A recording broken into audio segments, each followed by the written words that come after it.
बहुत बहुत स्वागत है आपका। मैं आपकी एजुकेटर विदिशा सिंह, आपका स्वागत है YouTube channel learn with V में।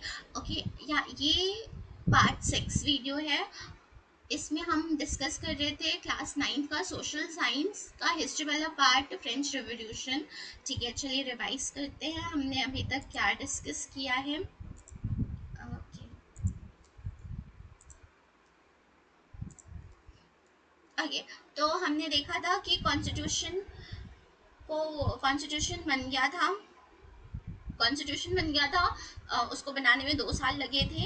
ठीक है, बैकग्राउंड में क्या हुआ था कि मिडिल क्लास इमर्ज हुई थी, उसने थोड़ा पैसा कमाया था ट्रेड से, और ट्रेड ओवरसी ट्रेड किए थे, इंडस्ट्रियलाइजेशन की भी हो चुका था, वहाँ पे हो रहा था। ठीक है, एंड ट्रेड करने की वजह से उसके पास थोड़े पैसे आए थे, उससे उन पैसों से उन्होंने अपने लिए एजुकेशन, अपने बच्चों को एजुकेशन दी, खुद की नॉलेज बढ़ाई। ठीक है, सब्सटेंस एंड क्राइसिस हो रखी थी सोसाइटी में, ब्रेड के दाम बढ़ रहे थे, प्रोडक्शन ज़्यादा था नहीं, और वेजेस कम थी, उनकी रियल वेज उनकी कम थी, इनका परचेसिंग पावर कम थी, वो महंगाई के साथ कॉप अप नहीं कर पा रहे थे।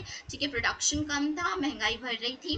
ठीक है, फिलोसफर्स ने कई सारी फिलोसफी दी, हमने एम्प्टी ट्रेजरी के रीजंस देखे थे। उसकी वजह से इन सारे रीजंस की वजह से आउटब्रेक ऑफ होता है, जिसमें अटैक ऑन बस्टाइल बस्टाइल पर अटैक होता है। ठीक है, एक बस्टाइल की प्रिजन था जिसपे वहाँ पे एक रूमर फैल जाता है और उस पर अटैक करते हैं। कंट्री साइड में भी एक रूमर फैलता है कि मैनोर्स अपने गुंडे लेके आ रहे हैं और वो उनकी क्रॉप्स को, फार्मर्स की क्रॉप्स को डिस्ट्रॉय कर देंगे। ठीक है, इस फेयर में वो लोग क्या करते हैं, अपने फार्मिंग वाले हथियार उठा के अटैक कर देते हैं चर्टॉक्स पे, और वहाँ चर्टॉक्स जो उनके बड़े महल हुआ करते थे उन पर अटैक कर देते हैं, और वहाँ पे ग्रेन्स और डॉक्यूमेंट्स को, ग्रेन्स को लूट लेते हैं, कॉन्फिस्केट कर लेते हैं और डॉक्यूमेंट्स को बंद कर देते हैं। ठीक है, फिर ये चेटवर्क का मतलब क्या होता है, अ फ्यूडल कासल और फोर्ट्रेस और a stately residence belonging to the king. ये एक बड़ा महल होता है। ठीक है, जिसमें आप कह सकते हो उसके चारों तरफ गार्डन होता है और एक महल होता है। ठीक है, एक मैनोर क्या होता है, एक बड़ा घर, ठीक है, कंट्री साइड पे, जिसके जिसके आस पास लैंड होता है। ठीक है, ठीक है, चैटर्क ज्यादा बड़ा महल होता है और मैनोर उससे थोड़ा छोटा होता है। ठीक है, एब्सोल्यूट पावर मैनोर्चरी और कॉन्स्टिट्यूशन मैनोर्चरी के बारे में देखते हैं। एब्सोल्यूट मैनोर्चरी में क्या होता है, 100% किंग का रूल होता है। ठीक है, और कॉन्स्टिट्यूशन मोनार्ची में क्या होता है कि इसमें जो पावर होती है वो डिस्ट्रीब्यूटेड होती है, जुडिशरी, एग्जीक्यूटिव, लेजिस्लेटिव में। ठीक है, जैसा मॉन्टेस्को सिखा के गए थे अपने फिलोसफी में, उन्होंने बताया था। एंड ठीक है, और इसको डिस्ट्रीब्यूट इसलिए करते हैं जैसे कि किंग एब्सोल्यूट पावर ना बन जाए, डेस्पोटिक पावर ना बन जाए, उसकी पावर को लिमिट करने के लिए डिस्ट्रीब्यूट कर दिया गया था।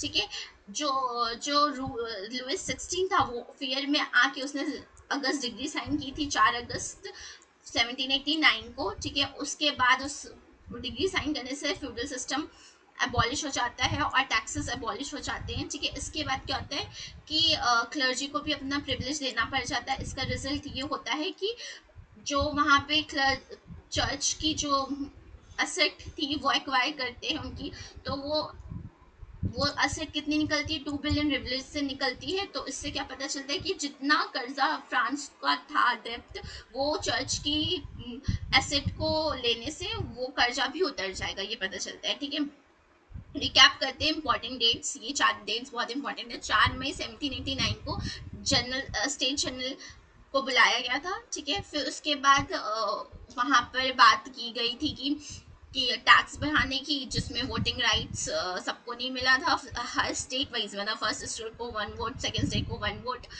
जिन दोनों से पूछा गया टैक्स बढ़ाया जाए तो उन्होंने कहा हाँ बढ़ा दिया जाए। थर्ड स्टेट जिसको भी 1 ही वोट मिला था उसने कहा कि नहीं बढ़ाना चाहिए, और वो गुस्से से बाहर निकल जाते हैं। फिर उन्होंने 20 जून 1789 को टेनिस कोर्ट ओथ ली की। टेनिस कोर्ट ओथ में उन्होंने ये कहा कि हम डेमोक्रेसी, हम कॉन्स्टिट्यूशन बनाएंगे और किंग की पावर को लिमिट करेंगे। ठीक है, और उसके बाद उन्होंने अपने आप को नेशनल असेंबली डिक्लेयर कर दिया था। जून जुलाई में रिवोल्ट हुए, जो आप अटैक ऑन बस्टाइल देखते हो, कंट्री साइड पे जो देखते हो, ब्रेड शॉप पे जो अटैक्स होते हैं। ठीक है, 4 अगस्त को 1789 को अगस्त डिग्री साइन होते हैं। वो सारे टैक्स का रीजन ये हुआ कि किंग को लगा कि वो डर में आ गया और फिर उसने क्या कर दिया, 10 डिग्री साइन कर दी, ठीक है। एंड देन उसके बाद France became a constitution monarchy. France कैसे कॉन्स्टिट्यूशन मोनार्ची बनता है? मोनार्ची मतलब होता है रूल ऑफ द किंग, ठीक है। जो जो किंग का रूल है या तो वो एब्सोल्यूट हो सकता है, कॉन्स्टिट्यूशन हो सकता है। एब्सोल्यूट में क्या होता है, सिर्फ किंग का रूल होता है, ठीक है। कॉन्स्टिट्यूशन में क्या होता है, किंग प्लस कॉन्स्टिट्यूशन होता है, ठीक है। तो किंग की पावर को लिमिट करने के लिए, ओल्ड रिजीम को हटाने के लिए उन्होंने क्या किया था, कॉन्स्टिट्यूशन लाया 1791 में, ठीक है। तो उस कॉन्स्टिट्यूशन पुराने ओल्ड रिजीम में प्रॉब्लम क्या थी कि वोटिंग राइट सबको नहीं मिले थे, ठीक है। तो वोटिंग राइट सबको नहीं मिले थे, ठीक है।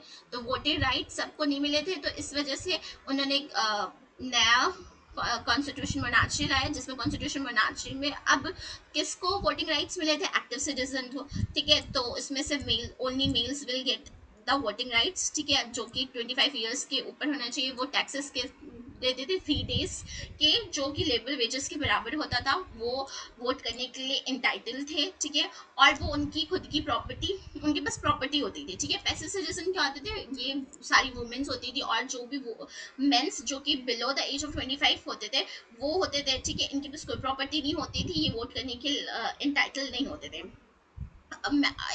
A man has to belong to the highest bracket of tax पे। अगर किसी इंसान को टैक्स, अगर किसी इंसान को अगर वोट करना है तो उसको paying bracket, highest bracket of tax payer में आना पड़ेगा, अदरवाइज वो वोट नहीं दे सकता, ठीक है। कॉन्स्टिट्यूशन 1791 में बन गया था, ठीक है। और उसमें जो कॉन्स्टिट्यूशन का पहला पेज था वो था declaration of rights of main and citizen, ठीक है। इसमें वुमेन्स की बात नहीं की गई थी, वुमेन्स को नाम में ही हटा गया, declaration of rights of main, main के बारे में बात हो रही, मेन एंड वुमेन नहीं है, ह्यूमन नहीं है, मेन एंड सिटीजन की बात हो रही है। इसमें से मैन के बारे में बात करते हैं, इसमें कौन से राइट्स मिलते हैं, राइट टू लाइफ, ठीक है। लाइफ की कोई जिंदगी आपसे नहीं छीन सकता, freedom of speech, freedom of opinion, equality before law, ये सारे राइट्स आपको मिलते हैं कि बोलने का आपका अधिकार है, और आप कोई भी ओपिनियन बना सकते हो राजा के खिलाफ, कॉन्स्टिट्यूशन के खिलाफ, आप उस ओपिनियन रख सकते हो, उसके खिलाफ बोल सकते हो, ठीक है। लॉ के सामने आप इक्वल हो, और ये सारे राइट्स क्या होते थे, नेचुरल, इनवेरेबल होते हैं। इनवेरेबल मतलब होते हैं no one can take away, कोई आपसे आपकी राइट्स ले नहीं सकता है। और नेचुरल मतलब होता है प्राकृतिक। फ्रेंच सोसाइटी जो है, जो अब किस तरह डिवाइड हो गई थी, पैसिव एंड एक्टिव सिटीजन में डिवाइड हो गई थी। ये क्या करते थे, ये इलेक्ट करते थे इलेक्ट्रॉल्स, इलेक्ट्रॉल्स नेशनल असेंबली को सिलेक्ट करती थी, और नेशनल असेंबली अपने मेंबर्स को इलेक्ट करता था, और किंग नेशनल असेंबली और मेंबर्स को अपने वेटो पावर से कंट्रोल करता था, ठीक है। ठीक है, वोट करने के लिए और ये एक्टिव सिटीजन ही वोट करके अपने जुडिशरी में जजेस को बैठा देते हैं, ठीक है। ये हमने डायग्राम के थ्रू, हमने वहाँ पे भी देखा था, डायग्राम के थ्रू, ठीक है। पहले ये वाला डायग्राम था, ये वाला, ओके। और मैंने इसको यहाँ पे भी आपको समझाया था, तो इसको देख लीजिएगा।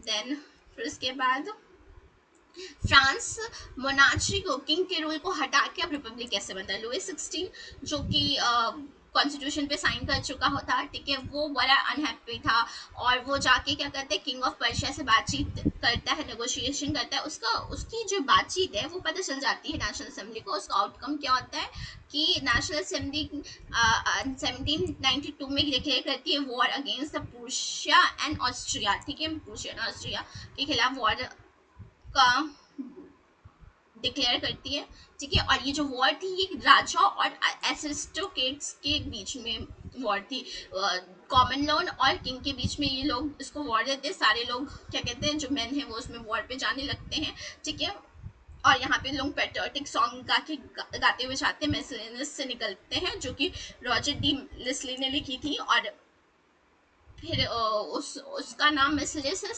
इसलिए पड़ता है क्योंकि वो मेसलिनस शहर से निकलते हैं, ठीक है। Brought the losses and economic difficulties to people. इस वॉर का क्या रिजल्ट होता है कि काफ़ी सारे लॉसेस होते हैं, इकोनॉमिक डिफिकल्टीज होती हैं, क्योंकि वॉर तो खुशियां वहां लाता है, वो तो लॉस तो लाएगा ही ऑफ कोर्स, ठीक है।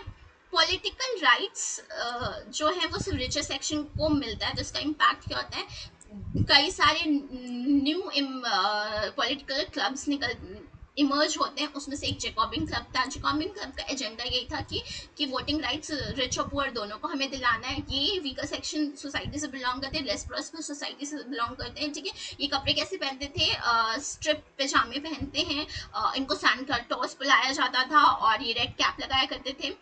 द समर ऑफ 1792 में क्या होता है, Persian agreed by the short supplies of high price. तो पर्शियन के जो लोग हैं वो बड़े गुस्से में होते हैं कि अरे प्राइजेस तो बहुत ज़्यादा बढ़ रही हैं ब्रेड की, ठीक है। तो 10 अगस्त को वो जाके पैलेस ऑफ टुलिप पे हमला कर देते हैं और किंग गार्ड को मार डालते हैं और किंग को हॉस्टेज बना लेते हैं। फिर उसके बाद वोट करके सबको प्रिजन में डाल देते हैं, रॉयल फैमिली को। रॉयल फैमिली तब तक जिंदा रहती है जब तक वो एक नई इलेक्शन कमेटी बैठा के इलेक्शन नहीं करा लेते हैं, ठीक है। After the Bourbon family was put into jail, जब वो जेल में होते हैं तो उसके बाद क्या होता है, वो इलेक्शन कराते हैं। इलेक्शन कराने पर क्या होता है, मैक्सिमिलियन रोबेस्पियर जो होता है उनका हेड बन जाता है, और जो वोटिंग राइट है वो मेल्स को अबव द 21 ईयर्स, अभी इसके पहले जब बना कॉन्स्टिट्यूशन आया तो 25 ईयर के अबव के लोगों को, मेन को मिल रहा था ओनली एक्टिव सिटीजन, बट यहाँ पे अबव 21 ईयर्स के लोगों को मिलेगा वोटिंग राइट, मेल सफरेज मिलेगा। सफरेज मतलब वोटिंग राइट होता है,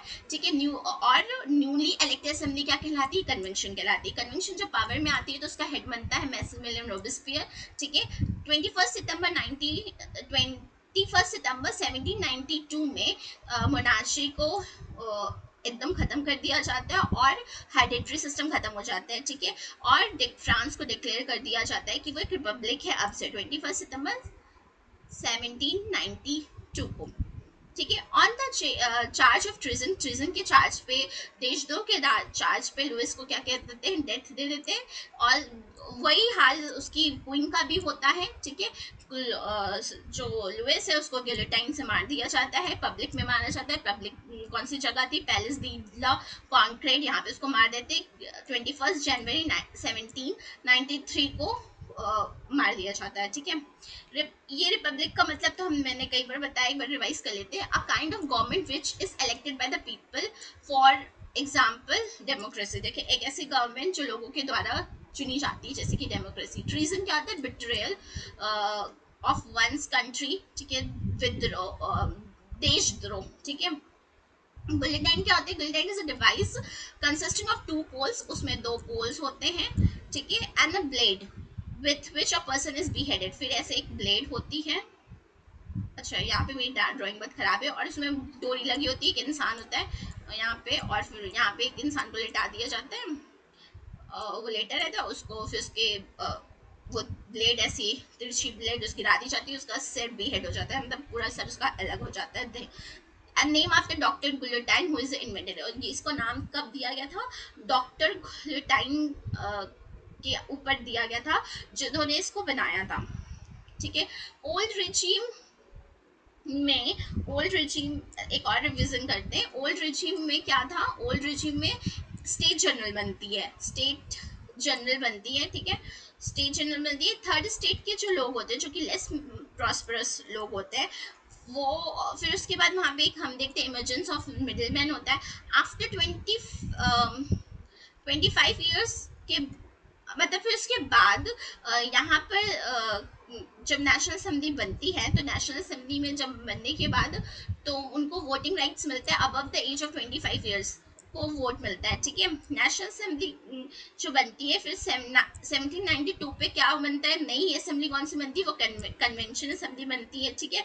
तो ये क्या करते हैं, ये वोटिंग राइट्स किसको दे देते हैं, सारे मेंस को दे देते हैं। अभी तक वोटिंग राइट्स सिर्फ किसको मिलता था, जो कि प्रॉपर्टी वाले मेन होते थे, पैसे वाले लोगों को मिलता था। अब सारे मेंस को मिल चुका है, अब द एज ऑफ 21 को सबको वोटिंग राइट्स मिल चुका है, ठीक है। फिर नेक्स्ट देखते हैं। अच्छा चलो ठीक है, अभी ओके सो अब देखते हैं चैप्टर में हमारे क्या होता है। हमने अभी तक कर लिया था, हमें पढ़ना था the regime of terror. Regime of terror में देखते हैं द पीरियड फ्रॉम 1793 टू 1794। तो ये जब जैकॉबिन क्लब में से जब कन्वेंशन एज अ इलेक्ट हो जाती है, नेशनल असेंबली के बाद कन्वेंशन एज अ सेलेक्ट होती है, तो उसमें जो जो अभी हीरो कौन था इस टाइम पे, मैक्सिमिलियन रोबिस्पियर, जो जो रॉबिन क्लब का लीडर था, उसको इंचार्ज मिल जाता है, ठीक है। तो वो 1 साल रूल करता है। तो ये पीरियड जो होता है रिजीन ऑफ टेरर कहलाता है, मतलब दहशत का पीरियड कहलाता है। Robespierre follow the policy of severe control, and ये लाइन बहुत इंपॉर्टेंट है, ये क्या फॉलो करते हैं, policy of severe control and punishment, मतलब इतना कंट्रोल करके रखते हैं लोगों को, इक्वालिटी हर जगह हर चीज में इक्वालिटी करने के चक्कर में लोग क्या होते हैं, लोगों को लोग इसको नापसंद करने लगेंगे। और कोई इसके खिलाफ बोलता है, अगर इसकी इसकी जैकॉबिन क्लब के लोग भी अगर गलत बोलते हैं तो उनको भी क्या करते हैं, ये पनिशमेंट दे देता है, एक बुलेट टाइन करवा देता है। All those who saw his being an enemy, जो भी इन द मीम इसके होते हैं उसको क्या करता है, the Republic x nobleman, clergy, member of the other political parties, even the member of his own party, कोई भी एक्स नोबलमैन हो, क्लर्जी हो, पॉलिटिकल पार्टी से हो, इसकी खुद की पार्टी का हो, जो कि इसकी मेथड से इससे एग्री नहीं करता, उसको वो क्या करता था, अरेस्ट कराता था, इम्प्रिजन कराता था, और उसके बाद रिवोल्यूशनरी ट्रिब्यूनल के दौरान ले जाता था। अगर कोर्ट ने इसको फाउंड गिल्टी किया तो वो गिल्टाइन हो जाता, अगर और नहीं भी फाउंड किया तो एक का चार्जेस लगा के इधर उधर करके वो बीहेडेड कर दिया। अगर उसने किसी तरह से इसके खिलाफ किया है तो उसको बीहेडेड करवाना ही करवाना है इसको। इट ठीक है। Robespierre government issued laws placing a maximum ceiling on the wage and prices, तो ये इंपॉर्टेंट है, पहला पॉइंट नंबर 1, ठीक है। फिर रॉबिस्पियर ने क्या किया था, उसने मैक्सिमम सीलिंग लगा दी थी, किस पे मैक्सिमम सीलिंग लगा दी, वेजेस एंड प्राइजेस पे, कि मतलब इतना ही वेज आपको देना है, इतना ही प्राइस आपको चार्ज करना है, इससे ना ज्यादा ले सकते हो ना इससे कम ले सकते हो। Meat and bread were ration, मतलब मीट और ब्रेड भी वो अकॉर्डिंग टू द फैमिली वो बांटता था, कि आपकी फैमिली इतनी बड़ी, आपको इतना ही मीट खाना है, इतना ही ब्रेड खाना है। Peasant were force to transport there, और पीजेंट्स को जो वो अनाज उगाते थे वो सिटीज में सेल करने के लिए मजबूर करता था, और सिटी मतलब सिटीज में नहीं, मतलब वो गवर्नमेंट को सेल करने के लिए मजबूर करता था, कि तुम्हें गवर्नमेंट को ही लेना था। Use of the more expensive white flour was forbidden, मतलब महंगा आटा खाना फॉरबिडन था। All citizen are required to eat plain डीलोड इक्वल ब्रेड, सबको इक्वल ब्रेड ही खाना था, जो कि प्लेन डी ग्रेड कहलाती थी, ठीक है। Okay so a loaf of made of whole wheat, ठीक है। तो ये जो ब्रेड है वो किससे बनती थी, होल व्हीट से बनती थी, ठीक है। वही सबको खाना लाओ। तो देखो अब तो खाना तो अपने चॉइस ऑफ ऑप्शन होना चाहिए ना, जैसे हम लोग नान रोटी खाते हैं, आटा रोटी खाते हैं, मैदा रोटी खाते हैं, कई सारी प्रकार की रोटियां खाते हैं। तो ब्रेड उनका नॉर्मल खाना था, तो रोज का खाना था, तो उनमें कई तरह की ब्रेड बनती थी, banana bread, brown bread and whole wheat bread, तो कई सारी तरह की व्हीट ब्रेड बनती थी। तो वो सिर्फ एक ही ब्रेड खा सकते हो जो कि होल व्हीट की इक्वलिटी ब्रेड है, जिसको प्लेन डी ग्रेड कहते थे आप, और दूसरी ब्रेड नहीं खा सकते हो रोबिस्पियर के उसमें, ठीक है। वो बनना ही अलाउ नहीं था, आप खा ही नहीं सकते। ऑल्सो दे वो equality also sought to practice through the forms of speech, equality form of speech में प्रैक्टिस किया जाता था, ठीक है, कि कैसे किसी को एड्रेस करना है। देखो वहाँ का कल्चर था कि वहाँ पे लोग मोसर और मैडम बोलते थे, ठीक है। ट्रेडिशनल मेथड था, मोसर सर को बोलते थे, मैडम मैडम को बोलते थे, ठीक है। फ्रेंच मैन एंड वुमेन, ये उनका ट्रेडिशनल उनका कल्चर था, ठीक है। लेकिन उसने कहा कि नहीं, ये कल्चर फॉलो नहीं करना है, तुमको सीधे क्या बोलना है, सिटॉय सिटीजन बोलना है, ठीक है। That mean citizen. Churches were shut down, churches को बंद कर दिया गया था, और बिल्डिंग्स को क्या कर दिया था, ऑफिसेस में कन्वर्ट कर दिया गया था।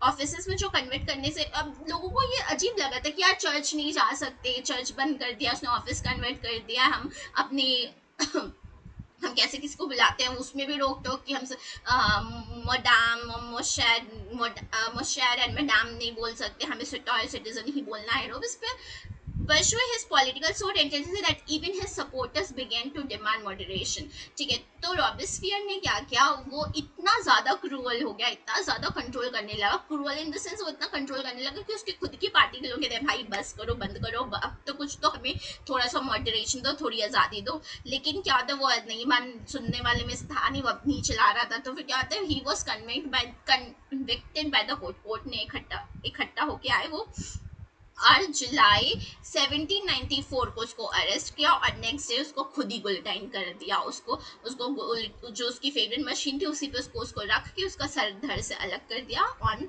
तो उसका एंड हो जाता है जुलाई 17 94 में, ठीक है। तो अभी जब ये जब किंग की डेथ होती है तो हम सबको लगा कि अरे अब तो हैप्पी एवर एंडिंग हो जाएगी, अब तो अच्छा आ जाएगा। लेकिन जो रूलर बना रॉबिस्पियर, वो तो भाई वो किंग से भी ज्यादा महान निकला, तो वो तो और लोगों को दिक्कत होने लगी। अब इसकी डेथ के बाद अब क्या होगा, अब सोसाइटी, अब वहां पे वैक्यूम क्रिएट होगा। तो अब हम डिस्कस करेंगे अपने नेक्स्ट पार्ट में, पार्ट नंबर 6 पे। स्टे ट्यून विथ मी और नेक्स्ट पार्ट का इंतजार करिए। Thank you so much.